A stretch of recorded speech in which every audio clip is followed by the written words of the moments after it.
This is the Rutherford Magazine Show with host, State Representative Mike Sparks. He and guests are here to talk about local politics, history, faith, and freedom.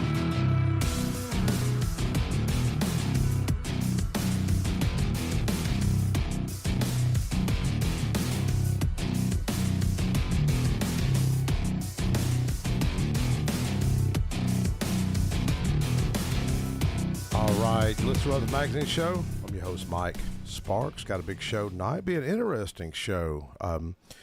If you'd asked me 10 years ago if I'd be talking about this subject, I'd have thought you was crazy.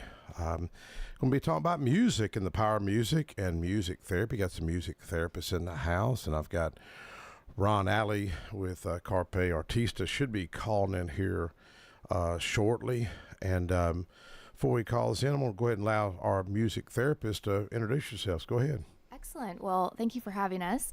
My name is Allison Rogers, and I'm a Nashville music therapist. I own a private practice called Music and Miracles, and I'm also adjunct faculty at Belmont University, and I'm the social media coordinator for the Tennessee Music Therapy Task Force. Wow. And hi, my name is Cassie Shear. I'm a senior music therapy major at Belmont University.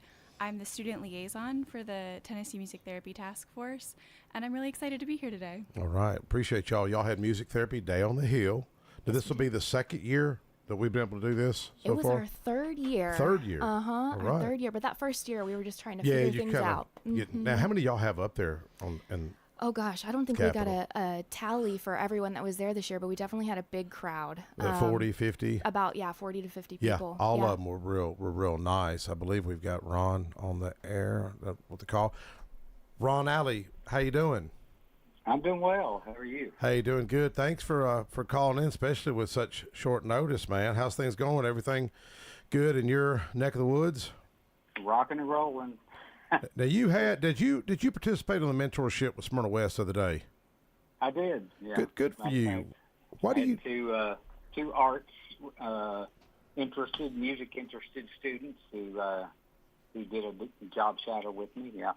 Why do you do something like that, Ron? Take all that time with these Smyrna West alternative students.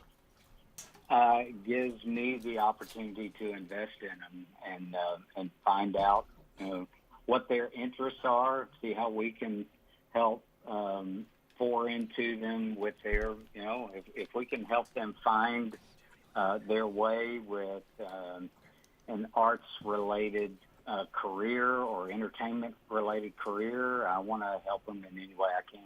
Yeah, you and I have talked at Rotary over the years. You remember what I told you? I don't know if you artists, musicians get offended or arts people. I was talking about artsy fartsy. You remember that?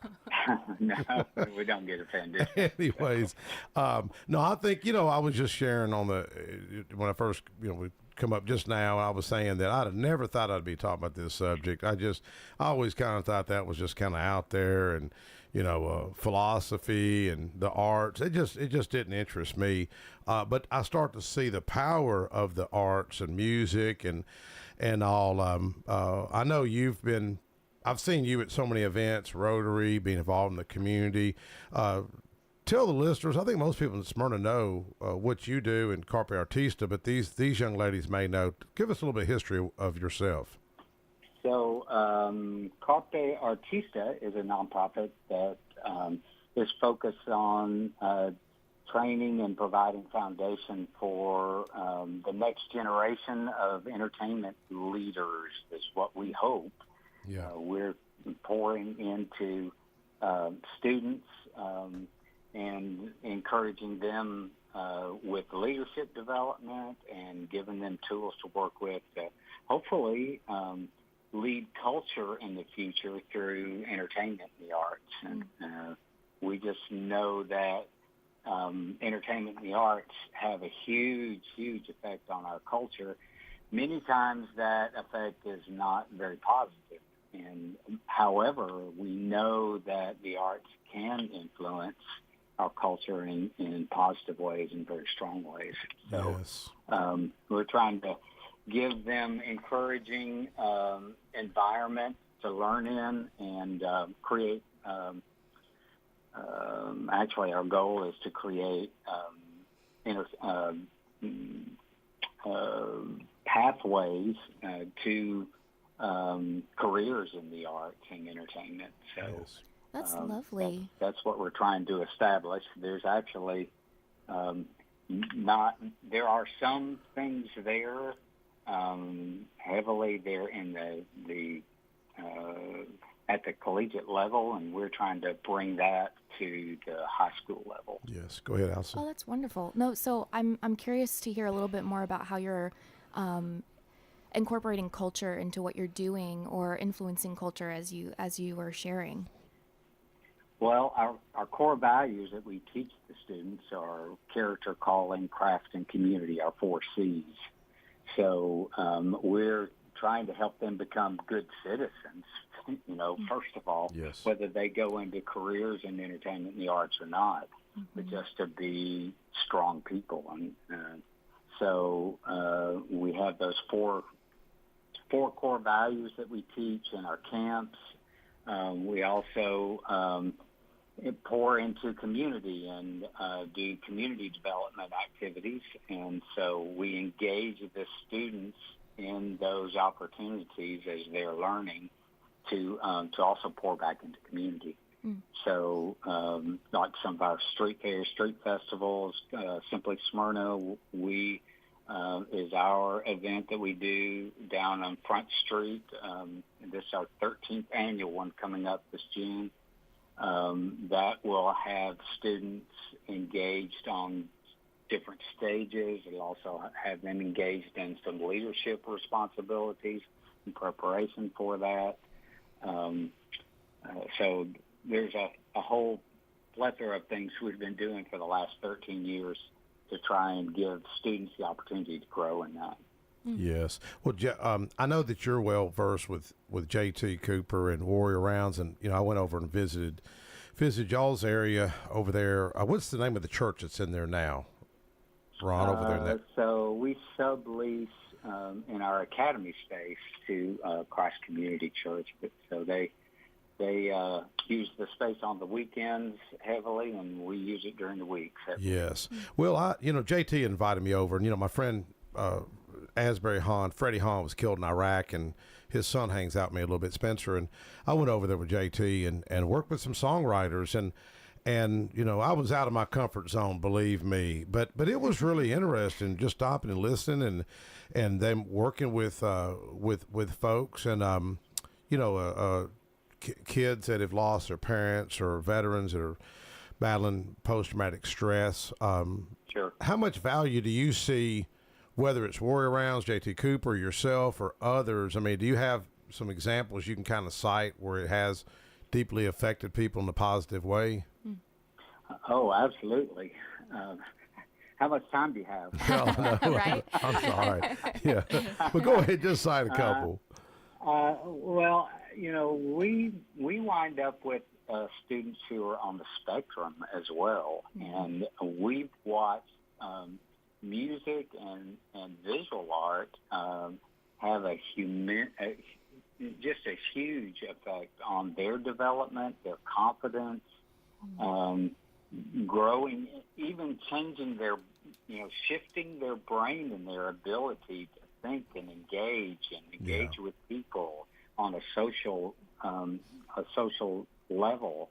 We've seen it make a huge difference with student after student after student. Yeah.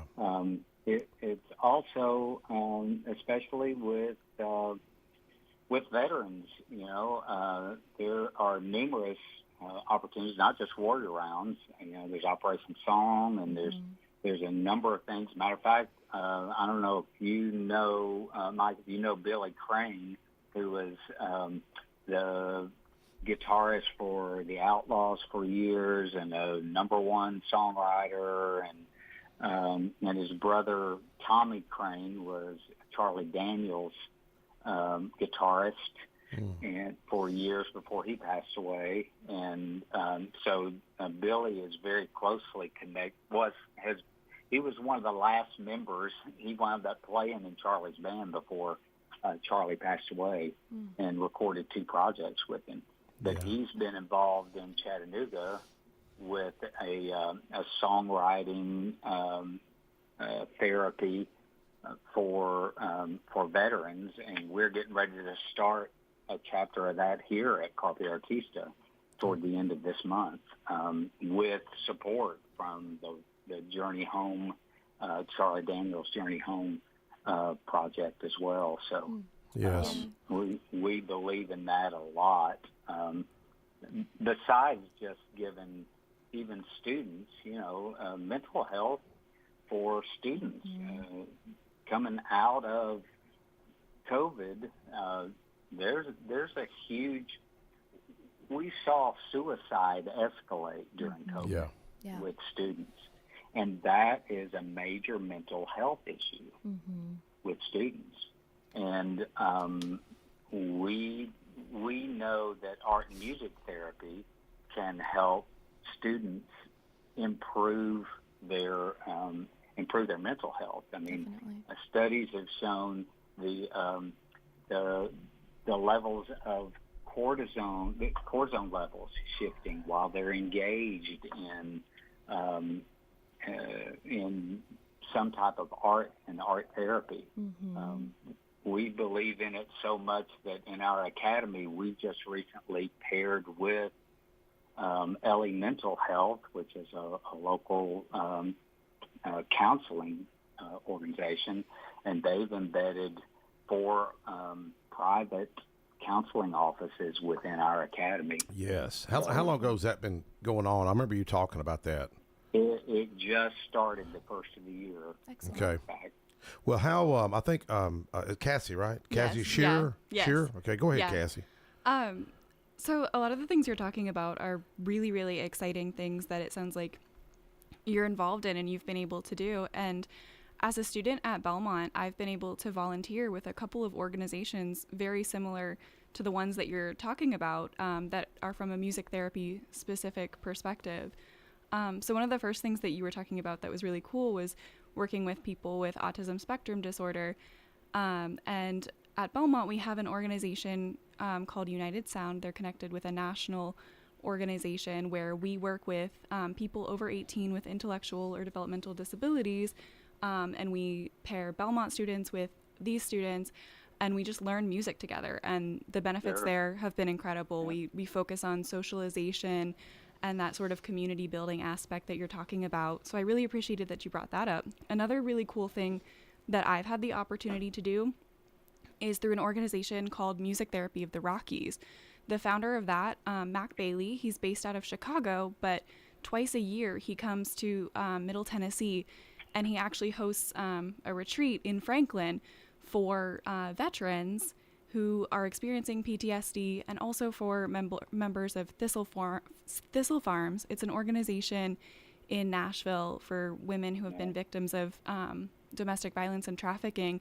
And so those, I'm familiar with this farm. Yes. It's great work that they're doing. It's an incredible organization. So both with the veterans and these women, Mac Bailey, who is a board certified music therapist, hosts these retreats where he facilitates like music therapy group sessions, but then also invites Nashville songwriters to do exactly what you're talking about and to pair with these people and write songs to help them process some of the just really heavy stuff that has happened to him. So I've been so blessed to have the opportunity to be a support person and a volunteer and an observer and those retreats as well. And so it's really cool that you have the connection to those types of songwriting things that I've done from a music therapy perspective. Sure.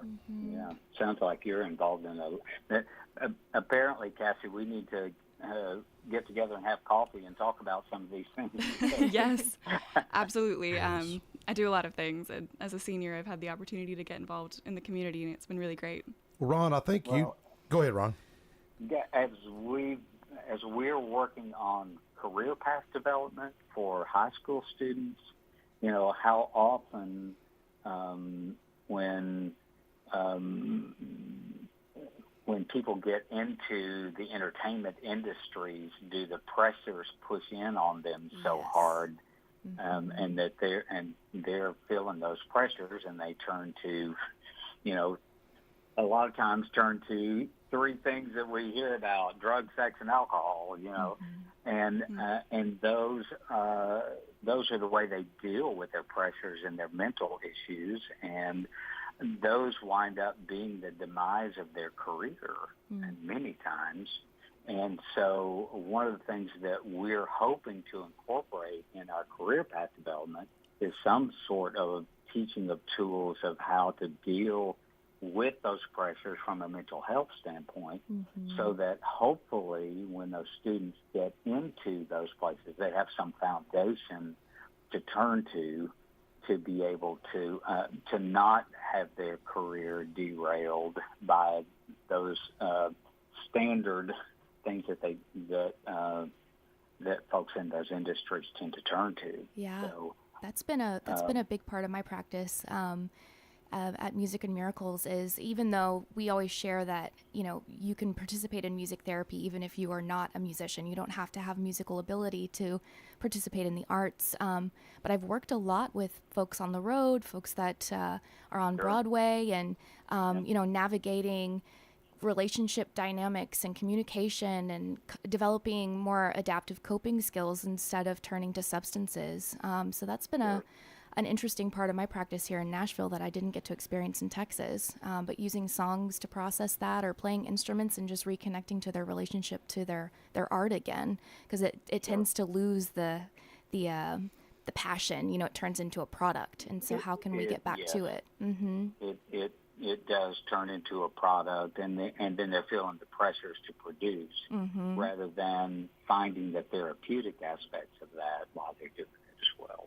Definitely, and there's some lovely organizations out there, because we know mental health access it's difficult to come by, especially as an artist. But there's some lovely organizations like Backline. That's a national organization that supports artists that are looking for mental health support. So I always like to share that as a resource. Hey, Ron, we're going to take a quick break. Can you hold on during the break? I can. Okay, Thank you. Let's take a quick break. We'll be right back.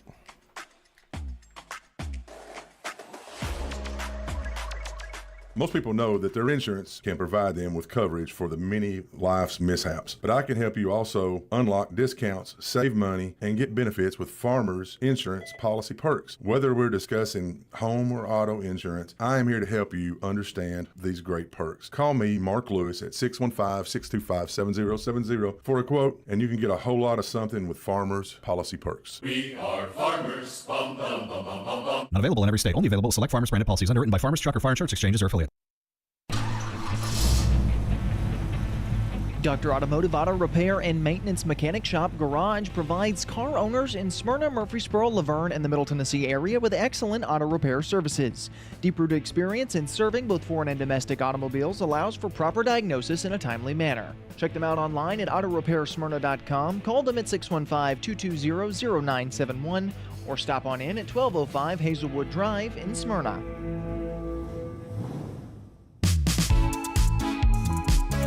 AFFI is Middle Tennessee's premier choice for pest, wildlife, and moisture control. They specialize in those difficult and unique cases. You can reach them by phone at 615-300-2395. That's 615-300-2395. Or stop in at 200 Glenrose Lane in Smyrna.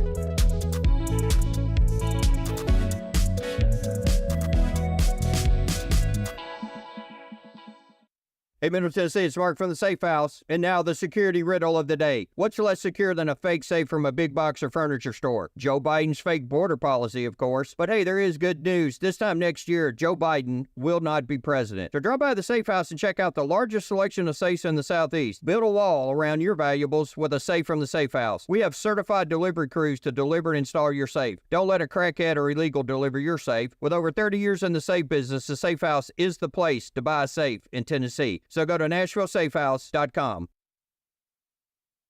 My wife and I enjoy going by Yard Sale Inc. We usually go to both locations, the one in Smyrna as well as the one in Murfreesboro. A lot of times on Saturday mornings we stop by, and their inventory changes weekly, so you never know what you're going to see, and it's mostly open box. The name fits it. It's exactly that. It's a yard sale. If you don't totally agree with the price, the staff is always friendly and nice and willing to work with you. That's the Yard Sale store in Smyrna at 111 Enon Springs Road West, in Murfreesboro at 204 South Front Street, and online at bestdealintown.com.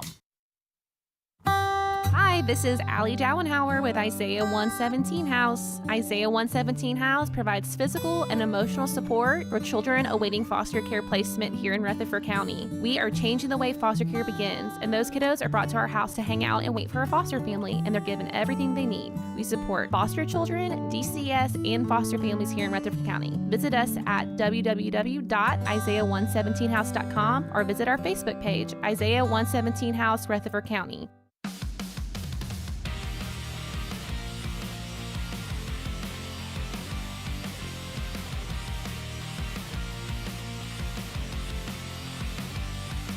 All right, we're back. Rutherford Magazine Show. I'm your host, Mike Sparks, talking a little bit of music and the power of music and the influence music's had on healing and on our whole society. We've got Ron Alley and we've got Allison Rogers and Cassie Shearer on with us. Ron, this week was Music Therapy Week. It was some legislation I introduced 3 years ago. And, you know, it's kind of taken off. Got a lot of folks seem to be very supportive. A few county commissioners, Phil Wilson's one that stands out. You know, Phil's a musician, and I've got another drummer in the house right here, Jeremy. Say hello, Jeremy. How you doing, Mike? Jeremy's a drummer at Parkway Baptist. But I guess there's a joke about drummers, Ron. Have you ever heard it? Which one? I was about to say, Mike, you're going to have to pick one. Well, I heard Phil told me, I said, what do they say about drummers? He says, we're not musicians, something like that. What's some other ones that are okay for FCC guidelines to share on the radio? What's some other jokes about drummers? Are you going to tell some about yourself, Jeremy?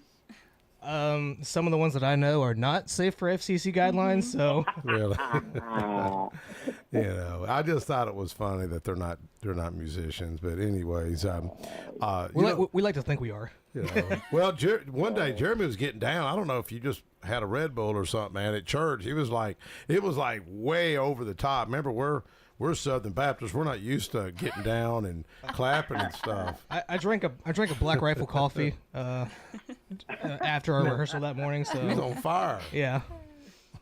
Dick Peach is up there dancing. You know Dick Peach, Jeff Peach's father, Ron.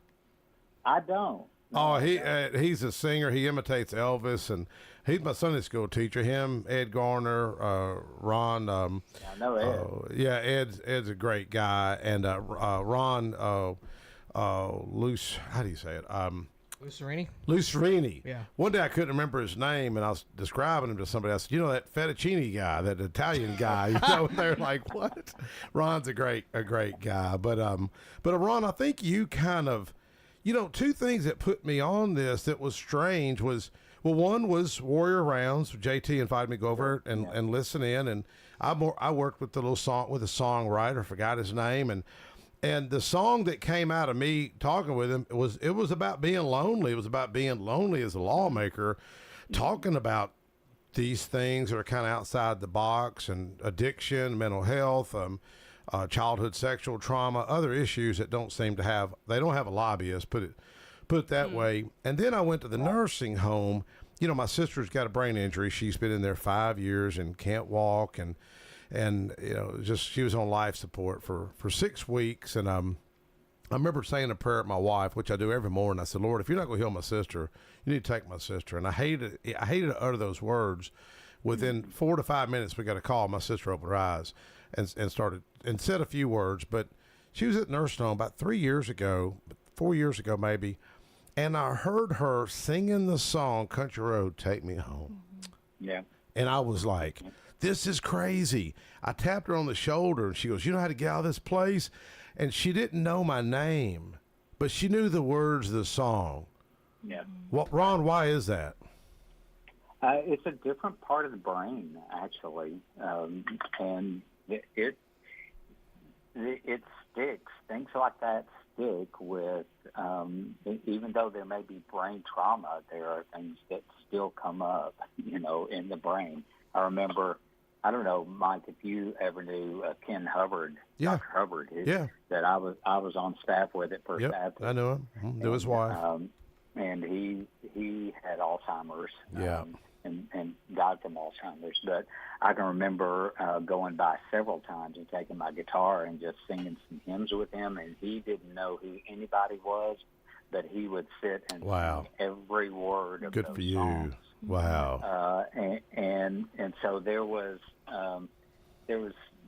just something that's comforting, and this is researched.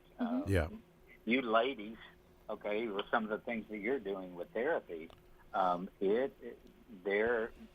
there's research showing how familiar music to someone who has memory loss or is dealing with Alzheimer's, how it brings comfort to them in those times when they can be agitated, Definitely. but yet things that they're familiar with, music that they're familiar with, calms their spirit, shifts their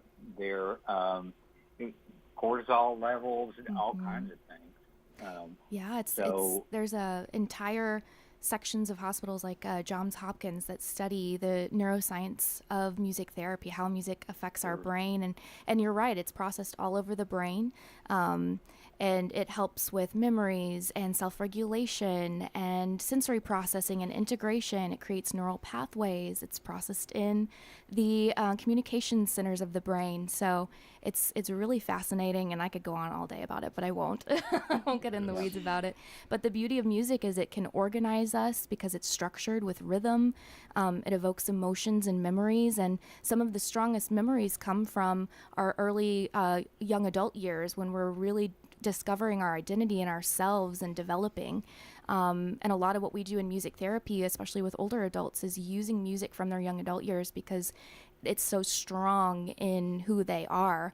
It's very calming and comforting. Definitely. It's fascinating.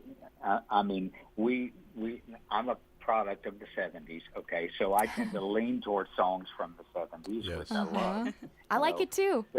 Yeah, I just asked her off air how old she is. She started talking about James Taylor and everything. She's I'm 31, but I love it. I love it. There's a lot of great music from that time.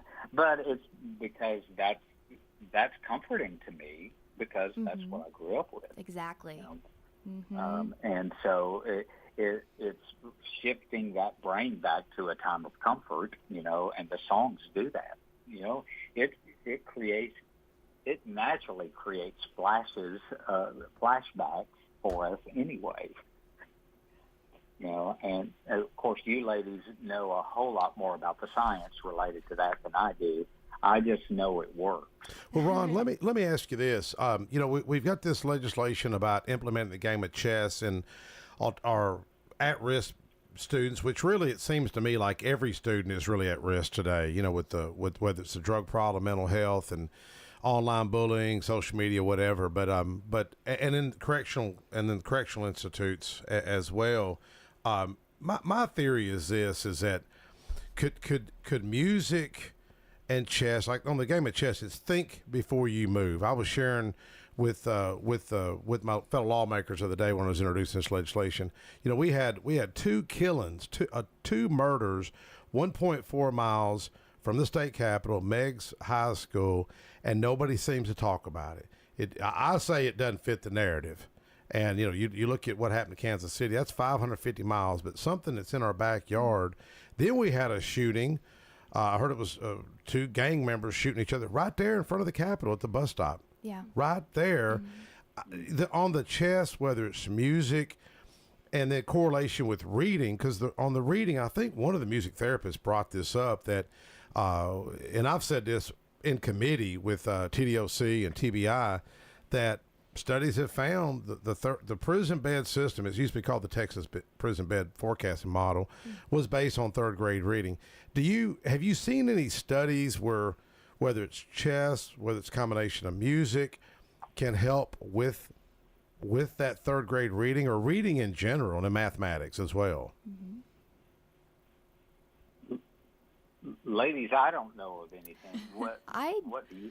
I do. So I actually got my start as an intern in Texas schools in North Texas, and worked a lot on academic skills with music. But just being here in Tennessee, even through my private practice, I work quite a bit with third graders who are working on their academic skills. And so, we use song stories, we use familiar songs, just like the music therapist that was speaking at your office the other day. Yes. What was her name? Oh, gosh. That was... Because you said on the way up the steps. Yes, that was that Lexi? I think that might have been Lexi. Everyone was sweet. All was nice. No, they're fabulous people. But she was sharing, okay, well, think about your ABCs and how do we learn simple academic concepts in school. They put it to song because it helps us connect it. Mm-hmm. Yeah. It's engaging, it's motivating, it's rhythmic, so it provides structure. And then you can also pair visual aids with it. So whether that's a songbook or lyrics from a song, that's what I wind up doing for sight words. But even the process of musicking, you're working on auditory discrimination and phonemes and letter recognition and left to right tracking, just like what you would do in reading. So there's so many different things that you can bring in with instruments and song stories to connect to those academic concepts. Ron, any of y'all, is there any countries that are far ahead of our country? I mean, we can talk about freedom all day, but we incarcerate more people on the face of the earth. We're losing our freedoms every day, Ron. I mean, you young ladies don't see the things I've seen. It's like the frog in the pot mentality, and Ron and I are close same age, so we've seen the little encroachments on our freedoms. But do you see any other countries that are just doing a lot better job of this stuff than we are? Any y'all? I'm not sure. Yeah, I'm not sure either. I've never really looked into what's going on globally related to art and therapy, and I do know though, and I experienced, the same thing you were just talking about, setting things that we need to learn or memorize to music. I mean, I grew up in the church utilizing scripture songs to memorize scripture because it sticks with you better and longer. And there are things, scriptures that I've memorized or learned a tune or song to that I remember from when I was, an elementary age kid. So it most certainly does stick in your brain more solidly, and it's easier to recall once it's there. Absolutely. And that really connects to what you were talking about with older adults and people who are experiencing cognitive decline, either through dementia or Alzheimer's or just natural aging processes. I actually had the opportunity to do some research on some articles recently, and a study out of the UK found that older adults who were engaged in music education and played music throughout their life actually scored better on cognitive tests. And this really connected to an example I had several years ago in one of my clinical experiences, because as a student you need about 1,200 hours of clinical training to become certified. And one of my clinical experiences, I worked with older adults, and my individual client was a woman in her 90s who had been a piano teacher, and she had a lot of trouble with memory. She had dementia. But one of the things that we did together is we would play the piano, and it was just like she was a whole new person. Her personality would just come out of its shell, and she would be teaching me piano techniques, and not even just talking about the right notes, just the musicality and just the depth to these pieces.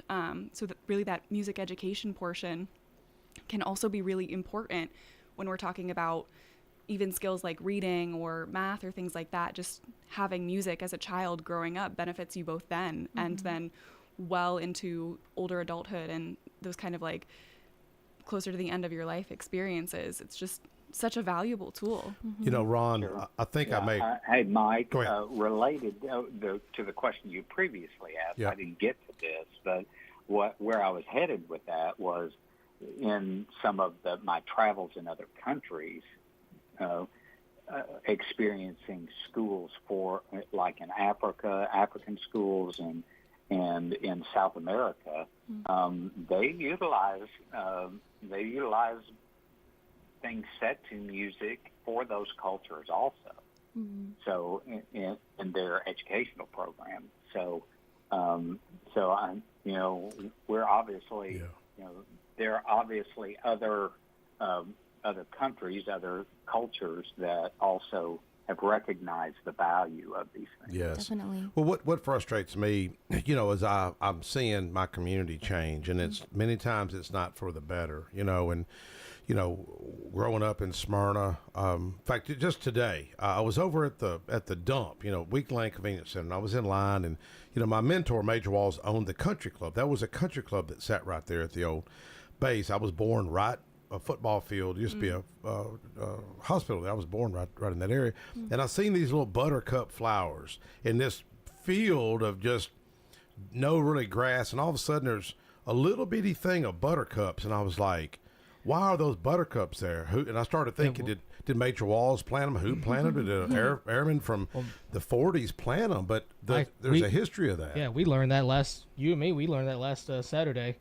On that walk. Yeah, on that walk. Yeah, tell us about that walk we did, Old Jefferson. Yeah, so that walk we did at the Old Jefferson community out there. You wouldn't believe how overgrown it has become. I mean, it's an old city. Old city. It used to be it also used to be the old was it county? Not county. It was the county seat. Yeah, it was the capital of the county at one time. Mm-hmm. Yeah, but it's just you would not believe that it's just the overgrowth there. You wouldn't believe a town once stood there. But we learned that anywhere you see these buttercups just laying there, that meant a house stood there. Yeah. Really? Yeah. That was really cool. Wow. Yeah, some of the people had one guy, I wish I remember his name. I don't know if it was Dale Swain or it was one of them, that said they had planted some buttercups, or it may have been a guy, Patterson, that planted some buttercups that he said was planted by his grandmother. And I was like, wow, and it's still growing. I'm like, this is kind of neat. Back every year. It really is neat. But what I wanted to, speaking of older folks, Ron, I think, knows this. My mother was from Scotland, and we took care of her about 5 or 6 years, and she was in hospice care. She had a lot of pain, and I could hear on the other end of the house during her sleep just the moans, and really, I was really uncomfortable hearing these moans and thinking my mom could pass at any moment. And I just took my iPad out. I started playing Amazing Grace with the bagpipes. And, that was my legislation a few years ago, make it the official state hymn. And I watched my mother, and it was a case study for me. And I watched her breathing calm down, her moans calm down. Yeah. And the very next day she passed away. And my mother was having some prophetic dreams before she died. Like, I put new carpet in her house. The carpet was 30 years old, and she started telling me, I dreamt there was carpet in the house when she was in a nursing home. I'm like, there's no way she should know this. And she dreamt about some other things that was pretty wild, but it was giving me kind of peace and confirmation. But I promise you that song gave her peace when she was just on her way out. And Ron, you mentioned Hubbard. Hubbard's wife came. They would stop by my former car business, and I think sometimes she just wanted somebody to talk to. And she had told me, and I don't think this is bad to share on the radio. It was sometimes you got to find the humor in pain and adversity. But she was telling me when he was going through all that, and she said, you may know this story, Ron, where he gets up and he didn't recognize his own wife, and he was like, "Woman, you don't need to be here." And it was she just had to find the humor in it, But such sweet people that touch so many lives in Smyrna. Ron, how many years did you serve under Hubbard? I think 5 years, maybe. Yes. Somewhere around there. He's touched so many lives. He was a prince. He really was. One of the best pastors I ever worked with. I mean, and selfless. I mean, he was a prince of a guy. Did you ever meet his brother? I did. Yeah. Well, we got to honor his brother. He was at the Bataan Death March. Yeah. And there was we got Brian Robertson with the county IT department to air the photos. That was probably some of the first photos even ever aired at the county commission. And it was a Japanese soldier with a bayonet standing behind Ron. Ron's brother. Did you ever see that? No, I didn't see that. He wrote a book about the Bataan. Yeah, those guys, man, so many of those lost their lives on that long walk. But it was so very neat to be able to honor him. Gentleman, his brother was yes. very intelligent until memory loss, plagued him as well. So yes, it's hard to see those things. So. Well, Ron, with all the young ladies that were in, we had one guy in there. It was interesting, and I got talking to him, and I started talking about my faith and adversity, and really God used adversity. And I think I quoted because some of the girls were laughing. I think I called "Let your haters be elevators," and they said they never heard that. They said, "Hater, what was it?" Oh gosh, haters, they say, "Let your haters be your motivators." Be your motivators. And I was talking about David in the Bible. David had to kill a lion, had to kill a bear before he. And Goliath was nothing, no problem to him, and nobody else had the courage to fight. But God had been with him, and that young man. What was the young man's name? Peter. And he reminded me when y'all were all leaving. It was a crowd of how many was y'all in the office? Oh gosh, 20 people. 4, 5, 6, 7, 8, 9, 10, 11, 12, 13, 14, 15, 16. Because a bunch of them. It was one of the biggest crowds, and he reminded me. He said, David was a musician, don't you? And I thought, I never thought about David being. We think of him being a warrior. We don't think of him. And then he sang and he played a harp. He played the harp. So that's cool. You realize the Psalms were his music therapy. Yes. Right. Yeah. And for Saul, his psalms that he wrote were the way he worked through his faith and worked through in his own mind the pressures and the situations that he was in. That was his music therapy. Mm-hmm. That was really interesting that him, because it never dawned on me. Yeah. A big part of our training, and at least the undergraduate programs, is also looking at the history of music and the psychology of music. And we go all the way back to look at, okay, how has this been implemented throughout culture and across communities? Well, is there a common denominator across cultures, whether you're in Africa, France, Great Britain, America, Hawaii, Japan? Is there similarities? It is something that can bring people together. It's that relationship.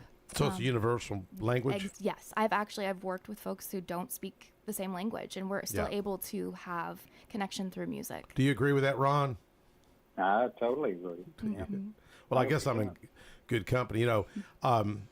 Last about 2 weeks ago, we have a lot of drama at the state capitol, unfortunately, and Justin Jones brought a Choctaw Indian up to pray, and I get along with Justin. He sits behind me, and he's sharp. Very intelligent young man. I mean, he speaks 4 different languages.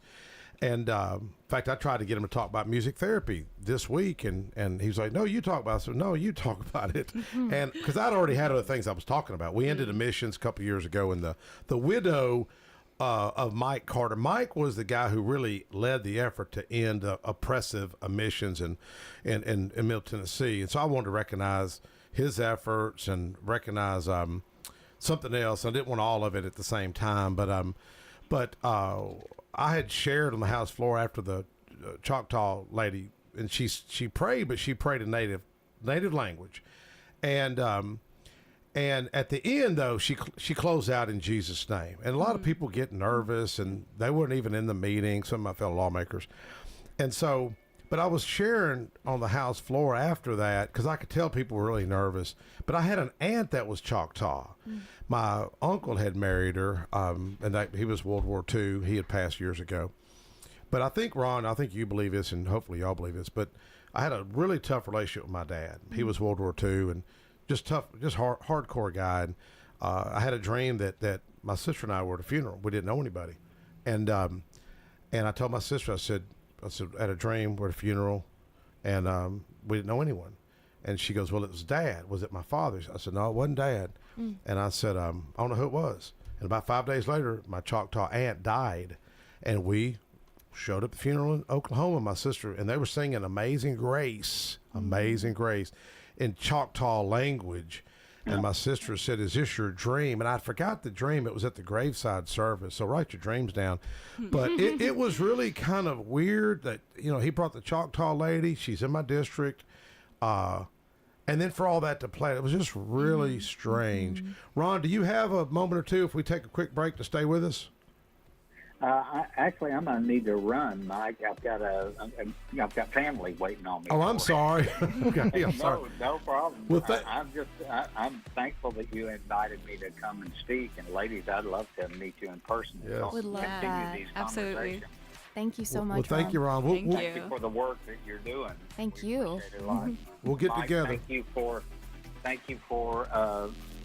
keeping this issue in front of in front of the state of Tennessee. And we'll do it. We'll do it. Thank you, Ron. We'll be right back. Thank you.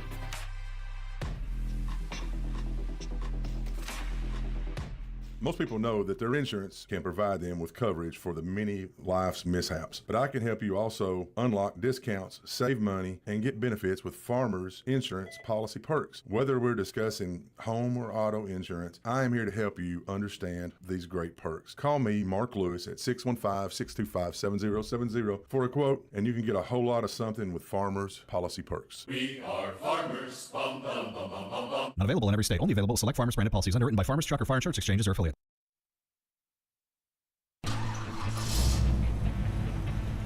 Dr. Automotive Auto Repair and Maintenance Mechanic Shop Garage provides car owners in Smyrna, Murfreesboro, Laverne, and the Middle Tennessee area with excellent auto repair services.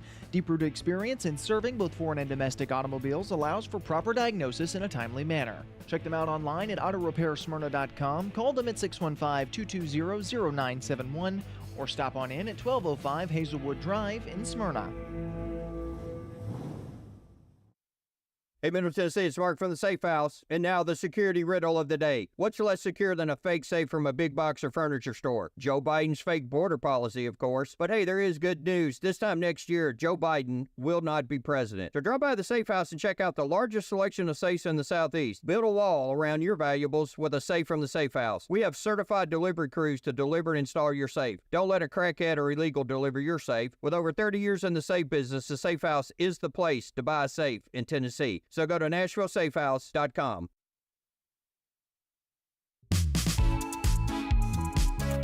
AFFI is Middle Tennessee's premier choice for pest, wildlife, and moisture control. They specialize in those difficult and unique cases. You can reach them by phone at 615-300-2395. That's 615-300-2395. Or stop in at 200 Glenrose Lane in Smyrna.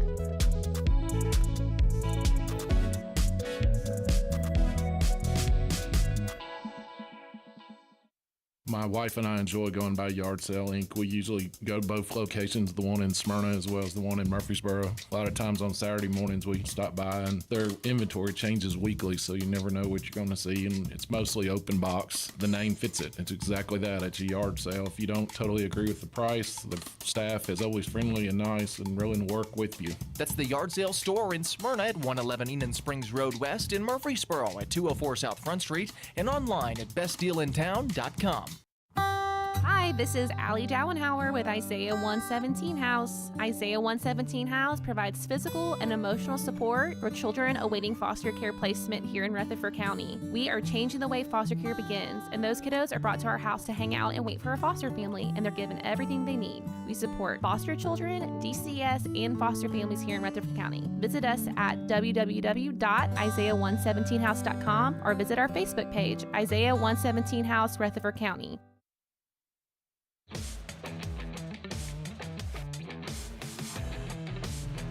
Back, Rutherford Magazine Show. Your host, Mike Sparks, talking the power of music. The other day I was at a Chamber of Commerce event and got talking about this. And I brought up Tupac. I think people were shocked. I brought up Tupac. And, but the reason we've played Tupac Dear Mama on here a couple times, but we can't play it with the licensing, But and I want to challenge, especially guys, especially my hardcore right wing political base, to go listen to that song Tupac, Dear Mama. Man, it is a tear. You ever heard it? Mm-hmm. I mean, it's a tear jerker. Yeah. But what astonishes me that he's writing about his hurts, and he said, "I never shed a tear over my dad because he never was there." He said, "I found love in a gang," but his mother was there, even though she had her own problems. And I heard a comedian of the day. I think I was sharing this with y'all today. This comedian was like, "Well, my rap songs really aren't that great because I didn't really live." He said my dad was there sometimes, but in other words, if his dad wasn't there, his rap music would have been a lot better. And I do think there is a correlation. That's why I think the importance of mentorships for those that don't have, so many people that don't have fathers, they don't have that male figure. And I think that's why we're seeing that correlation with uptick in violence, stolen guns, and the problems we're seeing. You were just sharing with me what the correlation, causation. Sure. I mean, for me, I'm just, I guess, looking more at that correlation because I was wondering, okay, well, what is the causation of, my parents I was very lucky that they encouraged me to be in the arts. They encouraged me to follow the things that I was excited about, dance and piano and choir and things in the community. But they were also very encouraging. I was their first. So they had time to encourage reading. I remember I have very vivid memories of my mom reading to me every night. But we also sang a lot in the car. There was always music going in the house.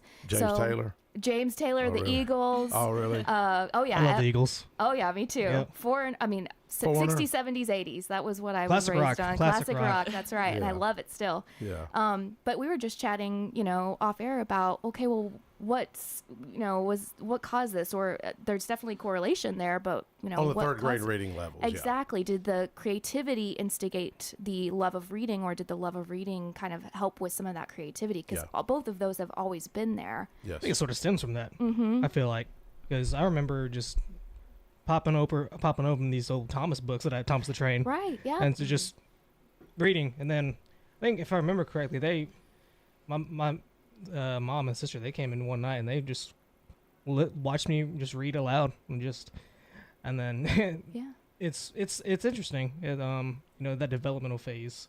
That developmental phase from like toddlers and I don't know the whole. Well, my wife, we've got a new grandbaby, and mysteriously, my mom was, when she was passed away, played Amazing Grace, and then my daughter-in-law went into premature labor and gave birth to a baby. They named the baby Grace, and I promise you, had nothing to do with the hymn Amazing Grace. I mean, just they're not thinking like that. But we're on the. But what we want to do, well, it's my grandbaby. I don't have that much to do with it except encourage. But Thurman Francis Arts Magnet School is one of the top performing schools in the state of Tennessee, which is a block from my house. I went there, but it wasn't Arts Academy when I was there. But I'm telling my wife, I said, you need to encourage, get her in there and keep reading to her. And my wife does all this. She'd be mad if she hear me talk about this, and just keep working with her and getting in there. My folks really didn't do that much, in my life, but you're blessed to have. Now, Casey, did you have family doing the same thing? Yeah. So we did a lot of audiobooks when I was growing up. So when we were in the car, we were always listening to books like that. But I was also, similar to Allison, put into music lessons when I was young. When I was around 6, my parents and my grandparents were like, we think this is important. My grandparents thought it was so important, in fact, that they actually helped pay for those piano lessons. And then same for my brother. And we just kept at them all the way through high school. And that was kind of the expectation. And with kids like that age, it's like learning a language. It's like how little kids pick up second languages so much faster than we do as adults. Learning music at that age, I think it really does do something fundamental that just helps your brain and helps with development, and it is just so important. So that education piece, that music piece. The repetition. Every musician that I know has either started out on piano or guitar, and those that have gone far with music, they started out on piano. Just that the brain makes these connections, like the hand-eye coordination, that sort of thing, and then that sort of develops and molds sort of that sort of deal. And I think just as the child, as the individual gets older, that just morphs into just this, becomes almost not necessarily prodigy, but sort of like they branch out. So, you know. You know, my sister, I was sitting with her and I was trying to play a little music. She's like under hospice care, and I couldn't remember the name of this singer, and I put it on Facebook, and everybody started naming what it was. It was that. Remember we talked about it. Right. I can't even see. I'm forgetting now. Dan Fogelberg, the Christmas song. Yes, the Auld Lang Syne, but I know it has a different name. Let me see. Is it? And then there's the leader of the band. It is Auld Lang Syne, but then it's the. Then that leader of the band, I remember her having, I guess it was a cassette, and she drove a Pinto, and I can still remember where we were at playing that song. Same old Auld Lang Syne. Yeah. Yeah. I bet you ladies eat that up, don't you? I bet y'all love that. Well, the leader of the band is a cool song if you go back and really study it. You know. Have you heard that song sung by a native Irish speaker? It is amazing. It's beautiful. It is so good. It's beautiful. What song is it? Auld Lang Syne, the song, that we all sing at New Year's. Oh, okay. So. You know, I never really thought about it because I'm not an artsy fartsy type of person. You know what I'm saying? But I'm starting to see the power and the influence. I mean, because you know, it's like, for example, and I get really upset with really my own party. It seems like people just don't care. You know, sometimes. But I went and met with some students at juveniles that were in corrections. You know, and it was a high secure facility. All the razor wire and it was a church group, and they brought in Chick-fil-A and some dessert and all, and all the kids students were okay. They're 15 to 17, and I don't know what their crimes were. And there was one student sitting there, and you could tell he just didn't want to be there. And I walked over, started talking to this kid, and I said, "Hey, what's going on? How you doing?" I said, "Hey, man, we got this idea about the game of chess, you know, in alternative schools." And all of a sudden, that kid perked up at me and looked and said, "I know how to play chess." And he just got so excited, and all of a sudden, he just got engaged with it. And we didn't have chess or anything there, but we just started, talking conversation, and it was really neat. He says, "Will you pray with me?" I was like, I wasn't expecting this, because most people would call him a thug or problematic. I didn't know what was going on in his life. And sadly, he said, "Well, are you going to come back?" And I have not had a chance to go back. And but that's why I think the game of chess, music therapy, songwriting may seem odd to a lot of folks, even odd to me. Yeah. I'm still even thinking, am I really talking about this stuff? Because it's so different. It's out there for a lot of people because, when we think of healing, we think of very like numerical, factual, scientific, right? We don't always incorporate the arts, but I've been very lucky to work. One of my specialties is pregnancy, postpartum, and early childhood. And I love this work because I get to see that development and that change. And one memory that I'll just share, I worked with a young family. The first outing for this child outside of COVID was to a music therapy session. Oh, really? Very young, couple months old. And I got to work with this family for the first couple of years of the child's life and got to see that language development and that connection with family and working on reading and engagement. And it's very beautiful to see that and the bonding that happens with family members. All the lawmakers treated you good. Yes, you they met did. with Democrats and Republicans. They're all accepting of this. Yes. Good, Yes. good. This is a bipartisan issue. It's everyone can benefit from this. So. Yes, well, mental health is a serious issue, and I think it could help mental health, third grade reading. Definitely. Thank you all so much, folks. We'll talk with you next week. Thank you. Thank you.